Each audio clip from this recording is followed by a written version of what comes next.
tremendous first half of basketball since we've started here several months ago. But the message at halftime was just challenging them to figure it out. I asked them how they wanted to defend, and they came up with the game plan. They had two choices, whether we were going to play man-to-man or zone, and they chose to play man-to-man.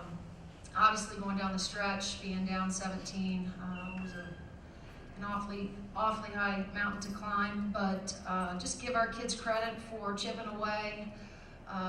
Carly, obviously got us going there with some momentum, and then Cahill. And then as soon as we saw the ball go through the net, everything changes for us.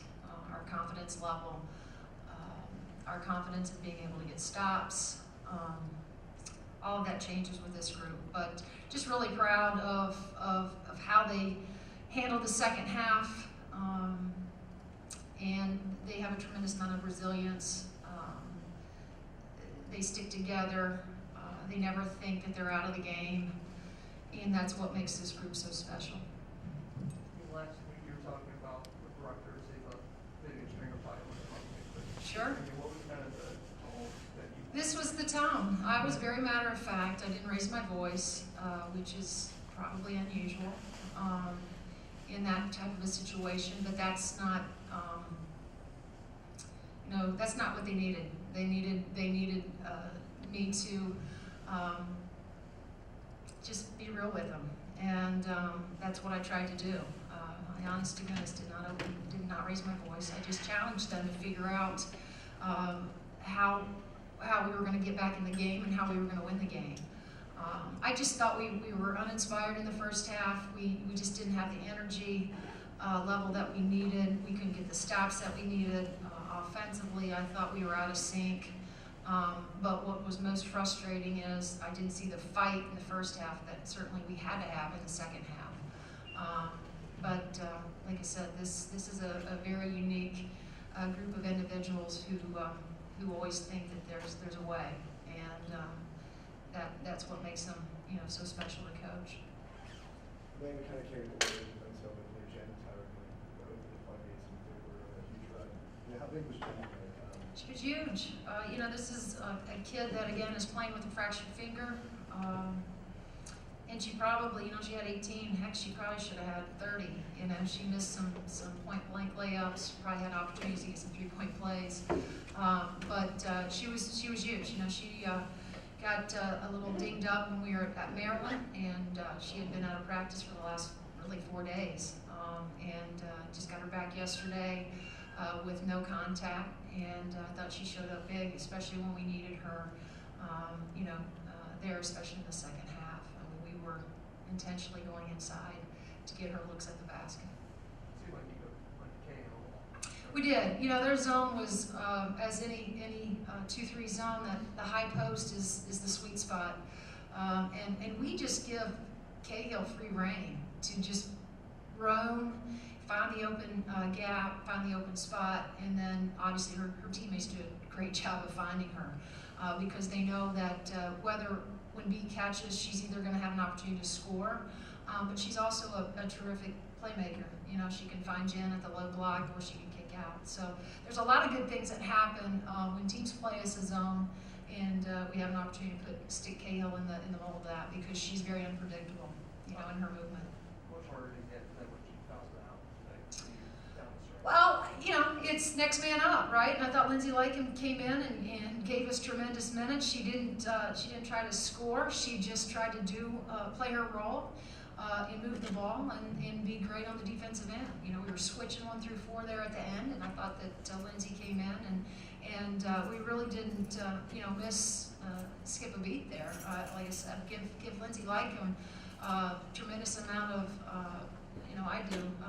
praise for any time your number's called, you better be ready. And this was a great example of her number was called, and she got in there and she gave us great minutes. So not surprised. I'm not surprised with Lindsay Lakin. She's mature. She's a senior.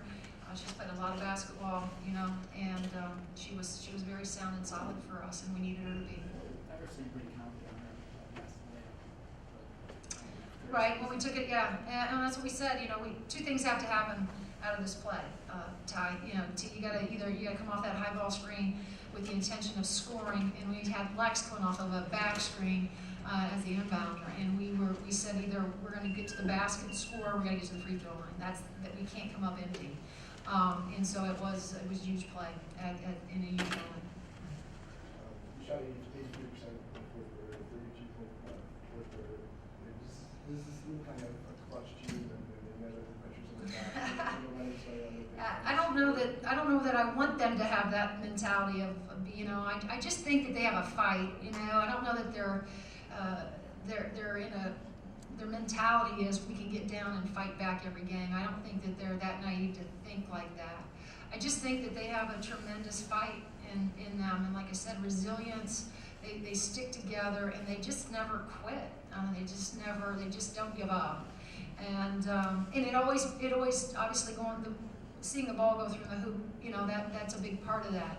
And once Carly got started, and she hit those two huge threes, it just seemed like that opened up the floodgates then for Cahill. Then came down and hit one, and then we had some momentum, we had some confidence, and then Tyrus, steps up and hits a big three as well there in the fourth quarter. So, clutch. I call it toughness.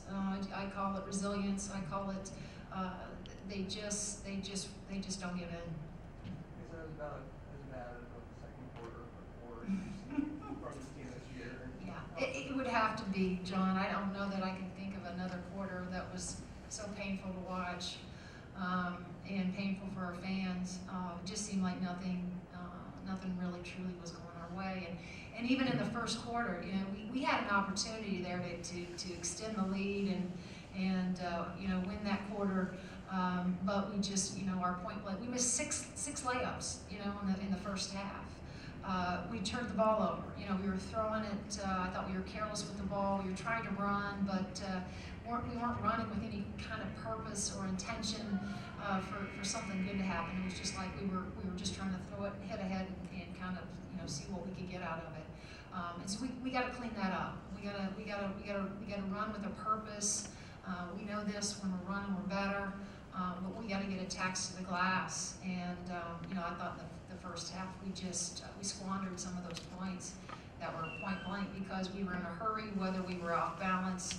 I can remember Carly, missing a couple point blank layups, just hit aheads, and so that we got to clean that up because we need those possession. I always say this, every possession matters, but when you get runouts and you're ahead of the pack, you got to be able to close the deal and finish those layups. Not much time to prepare until Nebraska comes in here, which I say being home. What's kind of message to stay on this? Not to have a first half like we did tonight. The start of that game on Sunday is going to be really important. We can't get down to a Nebraska team that is 7-4 in the league right now, and several games. Is that what they are? 7-4, I think. A game ahead of us. These games at home, obviously, are precious, and we got to take advantage of being at home. I hope our fans come out.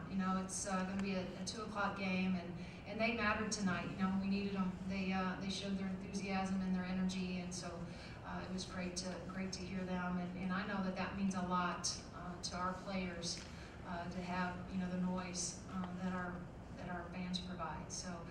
It's going to be a huge game. They're really, really sound. I've watched a little bit of film, but I can't speak on them in terms of defensively, how we're going to defend them. It's too early, but you're right, our turnaround time is really short. So, we got to get to work and enjoy this one tonight, our players, and then the staff, we got to get working tonight on Nebraska. Going into this game, both of you guys 5-5. Do you think about that much? I didn't think about it until I was listening to 105, the country station today, getting ready, in which Greg Murray said that it was a pivotal game for both teams, and said that we had a lot on the line. And I thought, wow, okay. So up until that point, no, I wasn't thinking about that. I only think, as I tell our kids, put your head down, and the next game is the most important game. Yeah, it was a nice reminder before I got in the car and came over here that this was a big game tonight. But they're all big games. They are, and I say that kidding, but yeah, it was a pretty important win tonight.